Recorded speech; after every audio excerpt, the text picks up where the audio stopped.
କ'ଣ ଫରକ ପଡ଼ୁଛି କି ଆମେ କେମିତି ଅଛୁ? ଯାହାର ଭାବନା ଯେମିତି ଉପରବାଲା ତାକୁ ରଖିଛନ୍ତି ସେମିତି।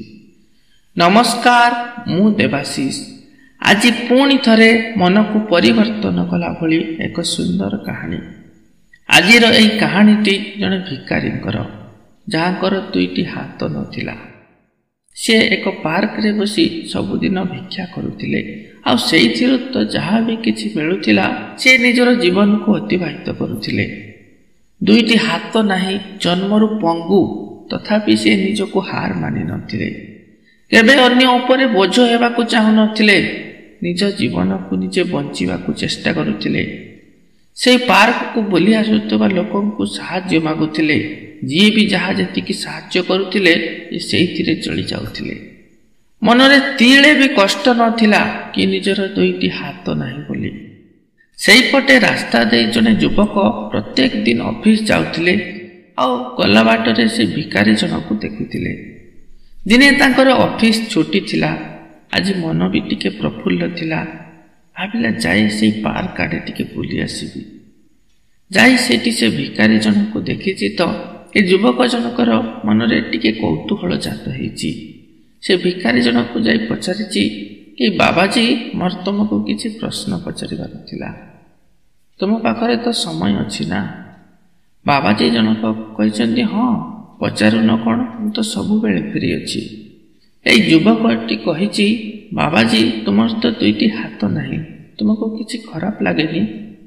ତୁମକୁ ଲାଗୁନି କି ନିଜ ଜୀବନରେ କିଛି ବାକି ନାହିଁ, ସବୁ କିଛି ଶେଷ ହେଇଯାଇଛି? ବାବାଜୀ ଜଣକ କହିଛନ୍ତି, ନାଇଁ, ମୁଁ ତ କେବେ ବି ସେମିତି ଭାବିନି। ମୋତେ ଯାହା ଲାଗେ ମୋର ସବୁ କିଛି ଠିକ୍ରେ ଚାଲିଛି, କେଉଁଠି ବି କିଛି ଅସୁବିଧା ନାହିଁ। ଉପରବାଲାଙ୍କ ଦୟାରୁ ଏଠି ବଞ୍ଚିଛି, ସେତିକି ଯଥେଷ୍ଟ। ଯୁବକ କହିଛନ୍ତି, ଆଚ୍ଛା, ତୁମକୁ ଯେତେବେଳେ ଭୋକ ହୁଏ ତୁମକୁ ଖାଇବା କିଏ ଦିଅନ୍ତି? ଲୋକେ ତ ତୁମକୁ ଏଠି ସାହାଯ୍ୟ ଆକାରରେ ପଇସା ଦେଉଛନ୍ତି, କ'ଣ କରୁଛ ସେ ପଇସାକୁ? ଭିକାରୀ କହୁଛନ୍ତି, ଏଇ ଦେଖୁନ, ସେଇ ଦୂରରେ ଆଉ ଜଣେ ଲୋକ ବି ବସି ଭିକ୍ଷା କରୁଛନ୍ତି।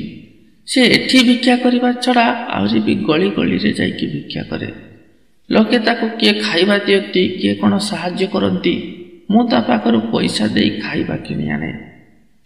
ଯୁବକ ପଚାରିଛନ୍ତି, ଆଚ୍ଛା, ଖାଇବା ତ କିଣିଲ, କିନ୍ତୁ ତାକୁ ଖାଉଛ କେମିତି? ଯୁବକ ଜଣକ ତାର ଆନନ୍ଦ ନେଉଥିଲେ। କେଜାଣି କ'ଣ ଭାବୁଥିଲେ, ୟାଙ୍କୁ ପ୍ରଶ୍ନ ପରେ ପ୍ରଶ୍ନ ପଚାରି ଚାଲିଥିଲେ। ଭିକାରୀ ମଧ୍ୟ ୟାଙ୍କର ଏମିତି ପ୍ରଶ୍ନରେ ଜମାରୁ ବିବ୍ରତ ନଥିଲେ। ସମସ୍ତ ପ୍ରଶ୍ନର ଉତ୍ତର ଦେଇ ଚାଲିଥିଲେ। କହିଛନ୍ତି, ହଁ, ତୁମେ ଠିକ୍ କଥା ପଚାରିଛ। ମୁଁ ଏଠାରେ ଯିବା ଆସିବା କରୁଥିବା ଲୋକଙ୍କୁ ସାହାଯ୍ୟ ମାଗେ। ଆଜ୍ଞା ମାନେ, ବାପା ମା ମାନେ, ଭଗବାନ ଆପଣଙ୍କର ହାତ ଭଲରେ ରଖିଛନ୍ତି। ମୋତେ ଟିକେ କେହି ସାହାଯ୍ୟ କରନ୍ତୁ, 2 ଗଣ୍ଡା ଖାଇବା ଖୋଇ ଦେଇ ଯାଆନ୍ତୁ। ଏମିତିରେ କିଛି ଲୋକ ତ ମୋ କଥା ଶୁଣିକି ନ ଶୁଣିଲା ପରି ଚାଲିଯାଆନ୍ତି। ହେଲେ ଆଉ କିଛି ବି ଲୋକ ଅଛନ୍ତି ଯିଏ ମୋ ପାଖକୁ ଆସନ୍ତି, ମୋତେ ଖାଇବା ଖୋଇ ଦେଇକି ଯାଆନ୍ତି। ଆଉ କିଛି ଲୋକ ତ ଏମିତି ବି ଅଛନ୍ତି ଯିଏକି 5 ଦିନ 10 ଦିନ ଲେଖାଏଁ ଆସି ମୋତେ ସାହାଯ୍ୟ କରନ୍ତି, ଖାଇବା ଖୋଇକି ଯାଆନ୍ତି। ଯୁବକ ପୁଣି ପଚାରିଛନ୍ତି, ଆଚ୍ଛା, ପୁଣି ଯେତେବେଳେ ଶୋଷ ହୁଏ ତ ସେତେବେଳେ କ'ଣ କର? ବାବାଜୀ କହିଛନ୍ତି, ଏଇ ପାଖରେ ଯେଉଁ ପୋଖରୀଟି ଦେଖୁଛ, ମୁଁ ସେଇ ପୋଖରୀରୁ ପାଣି ପିଏ। ପଶୁଙ୍କ ପରି ପାଣିରେ ମୁହଁ ଲଗେଇକି ପିଇଦିଏ। ଯୁବକ ପଚାରିଛନ୍ତି, ଆଚ୍ଛା, ତୁମକୁ ତ ମଶା କାମୁଡ଼ୁଥିବେ, ସେତେବେଳେ କ'ଣ କର? ତୁମକୁ ଅସୁବିଧା ହୁଏନି? ଭିକାରୀ କହିଛନ୍ତି, ନାଇଁ, ଅସୁବିଧା କାହିଁକି? ମୁଁ ତ ଏଇ ମାଟିରେ ଘାସ ଉପରେ ଗଡ଼ିଯାଏ, ସେଇ ଘାସରେ ଦେହ କୁଣ୍ଡେଇ ହେଇଯାଏ। ଏଥର ଯୁବକ କହିଛନ୍ତି, ବାବାଜୀ, ତୁମ ଜୀବନଟା ବେକାର, କ'ଣ ଫାଇଦା ଏମିତି ଶରୀର ପାଇ? ବାବାଜୀଙ୍କୁ ଏଥର ରାଗ ମାଡ଼ିଛି। କହିଲେ, ଦେଖ, ତୁମେ ଏପର୍ଯ୍ୟନ୍ତ ଯେତେ ବି ପ୍ରଶ୍ନ ପଚାରିଛ ମୁଁ ସବୁ ଉତ୍ତର ଦେଇଛି। ମୋତେ ଜମାରୁ ଖରାପ ଲାଗିନି, କିନ୍ତୁ ଏଇଟା କେମିତି କହିପାରିଲ ଯେ ମୁଁ ଏକ ବେକାର ଜୀବନ ପାଇଛି? ଏଇ ହାତ 2ଟି ସିନା ନାହିଁ, ଆଉ ବାକି ଅଙ୍ଗ ତ ଠିକ୍ ଅଛି ନା? ମୁଁ ଏଠି ସୁସ୍ଥ ଭାବରେ ଯେଉଁ ବଞ୍ଚି ପାରୁଛି ସେତିକି ବଡ଼ କଥା। ଦୁଃଖୀ ତ ସେଇମାନେ ଅଛନ୍ତି ଯେଉଁମାନଙ୍କ ପାଖରେ ସବୁ ଅଛି ତଥାପି ମନରେ ଶାନ୍ତି ନାହିଁ। ଯେଉଁମାନେ ରୋଗାକ୍ରାନ୍ତ ଅଛନ୍ତି, ବାରମ୍ବାର ଡାକ୍ତରଖାନାକୁ ଯିବାକୁ ପଡ଼ୁଛି। ମୋ ପାଖରେ ତ ସେମିତି କିଛି ଅସୁବିଧା ନାହିଁ ନା, ମୁଁ ସୁସ୍ଥ ଭାବରେ ଏ ଦୁନିଆରେ ବଞ୍ଚି ପାରୁଛି, ସେତିକି ବଡ଼ କଥା। ଇଏ ତ ଆପଣମାନେ ଏକ କାହାଣୀ ଶୁଣିଲେ, କିନ୍ତୁ ଏବେ ଏକ ବାସ୍ତବିକ ଘଟଣା କହୁଛି। ମୋର ଜଣେ ବଡ଼ ବାପା, ସିଏ ରେଲୱେରେ ଚାକିରି କରିଥିଲେ, ଏବେ ଅବସର ନେଇଛନ୍ତି। ତାଙ୍କ ଚାକିରି ଜୀବନରେ ଥରେ ଏକ ଘଟଣା ସିଏ ମୋତେ କହିଥିଲେ। ସେଦିନ ତାଙ୍କର ଡ୍ୟୁଟି ଥିଲା ଧାନବାଦ ଷ୍ଟେସନରେ।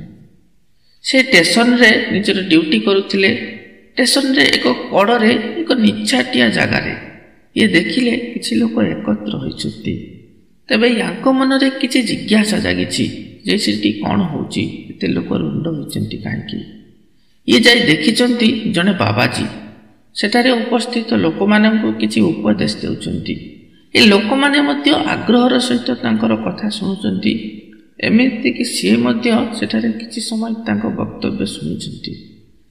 ଏତିକି ବେଳେ ସେଠାରେ ଉପସ୍ଥିତ ଲୋକଙ୍କ ମଧ୍ୟରୁ ଜଣେ ସେ ବାବାଜୀଙ୍କୁ ପ୍ରଶ୍ନ ପଚାରିଛନ୍ତି, ବାବା, ଆପଣଙ୍କୁ ଏକ କଥା ପଚାରିଥାନ୍ତି, ଆପଣ କିଛି ଭାବିବେନି।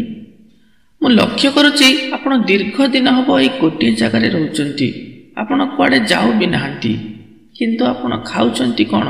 ଆପଣଙ୍କୁ ଖାଇବା ଦେଉଛି କିଏ?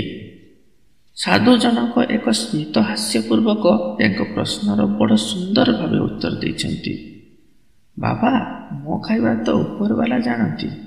କେତେବେଳେ କ'ଣ ଖାଇବି, କିଏ ଖାଇବା ଦେବ, ଏସବୁ ସେଇ ଜାଣିଛନ୍ତି। ମୋତେ କାହିଁ ପଚାରୁଛ? ମୁଁ କିଛି ଜାଣିନି। ଖାଇବା ସମୟ ହେଲେ ତ ସେ ରୋଷେଇ କରିକି ପଠାଇଦେବେ। ଏମିତି କଥୋପକଥନ ଭିତରେ ବାସ୍ତବିକ ଏକ ଚମତ୍କାର ବି ଘଟିଛି। କ'ଣ ହେଇଛି ନା, ସମସ୍ତେ ଅନେଇଛନ୍ତି। ପ୍ଲାଟଫର୍ମର ସିଡ଼ିରୁ ଜଣେ ଲୋକ ଧାଇଁ ଧାଇଁକି ଓହ୍ଲାଉଛନ୍ତି। ଆଉ ପ୍ଲାଟଫର୍ମରେ ମଧ୍ୟ ଏକ ଟ୍ରେନ୍ ଲାଗିଛି। ସେ ଟ୍ରେନ୍ରେ ଏକ ଏସି ବଗିରେ ସେ ଧାଇଁ ଧାଇଁକି ଓହ୍ଲାଉଥିବା ବ୍ୟକ୍ତି ଜଣଙ୍କର କେହି ଜଣେ ସମ୍ପର୍କୀୟ ଲୋକ ଯାତ୍ରା କରୁଥିଲେ। ଏ ସେମାନଙ୍କ ପାଇଁ ଖାଇବା ନେଇକି ଆସିଥିଲେ।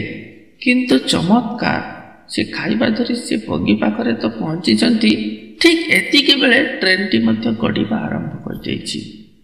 ଇଏ ଆଉ ସେମାନଙ୍କୁ ସେ ଖାଇବାଟି ଦେଇପାରିନି। ଟ୍ରେନ୍ଟି ଆଗକୁ ବଢ଼ିଯାଇଛି। ଆଉ ମାତ୍ର କିଛି ସେକେଣ୍ଡ ପୂର୍ବରୁ ଆସିଥିଲେ ହୁଏତ ଖାଇବାଟି ତାକୁ ଦେଇପାରିଥାନ୍ତେ। ସେ ଲୋକ ଜଣକ ସେଠୁ ନିରାଶ ହେଇ ଫେରିଲା ବେଳେ ଦେଖିଛନ୍ତି ଇଏ ସାଧୁ ବସିଛନ୍ତି। ଆଉ ସେ ଖାଇବା ଯେଉଁ ପାର୍ସଲଟି ଏ ସାଧୁ ଜଣଙ୍କୁ ଦେଇଛନ୍ତି, ଆଉ ନିଜ ବାଟରେ ଚାଲି ଯାଇଛନ୍ତି। ଏଇ କିଛି ସମୟ ଆଗରୁ ଯେଉଁ କହୁଥିଲେ ଯେ ଖାଇବା ସମୟ ହେଲେ ସେ ରୋଷେଇ କରି ପଠାଇଦେବେ, ଏ ପ୍ରମାଣ ମଧ୍ୟ ତାଙ୍କ ଆଖି ସାମ୍ନାରେ ଥିଲା। ଏଇ କୁହନ୍ତି ନା, ହିନ୍ଦୀରେ ଏକ କଥା ଅଛି, ଦାନେ ଦାନେ ପେ ଖାନେ ବାଲୋ କା ନାମ ଲିଖା ହେ। ଆମେ ଅକାରଣରେ ଚିନ୍ତା କରିଥାଉ କି ଏଇଟା ହେଇଗଲା, ଏଇଟା କେମିତି ହେବ, ସେଇଟା କ'ଣ କରିବି। କିନ୍ତୁ ବାସ୍ତବରେ ସେମିତି କିଛି ନୁହଁ। ଆମର ପ୍ରତ୍ୟେକ କର୍ମକୁ କେହି ଜଣେ ଅନୁଧ୍ୟାନ କରୁଛନ୍ତି ଏବଂ ନିର୍ଭୁଲ ଭାବରେ ମଧ୍ୟ ବିଚାର କରୁଛନ୍ତି। ଯଦି ନିଜର କର୍ମ ଠିକ୍ ରଖିଥିବା ନା, ସବୁବେଳେ ସତ୍ ମାର୍ଗରେ ଚାଲୁଥିବା, ଅନ୍ୟର କିଛି ଖରାପ ଚିନ୍ତା କରୁନଥିବା, ତେବେ ଏ ଦୁନିଆର ଏମିତି କୌଣସି ଶକ୍ତି ନାହିଁ ଯେ ଆମର ଅନିଷ୍ଟ କରିପାରିବ। ଈଶ୍ୱରଙ୍କ ପ୍ରତି ବିଶ୍ୱାସର ସହିତ, ନିଜର ସତ୍ କର୍ମ ସହିତ, ମନରେ ସତ୍ୟ, ଶାନ୍ତି, ଦୟା, କ୍ଷମାଯୁକ୍ତ ନିର୍ଭୀକ ଭାବରେ ବାଟରେ ଆଗେଇ ଚାଲିଥାନ୍ତୁ। ମୁଣ୍ଡ ସବୁବେଳେ ଉପରକୁ କରି ବାଟ ଚାଲନ୍ତୁ। ଦୁନିଆରେ ଏମିତି କୌଣସି ଶକ୍ତି ନାହିଁ ଯେ ଆପଣଙ୍କୁ ବିପଦରେ ପକାଇ ପାରିବ। ଧନ୍ୟବାଦ ସମସ୍ତଙ୍କୁ।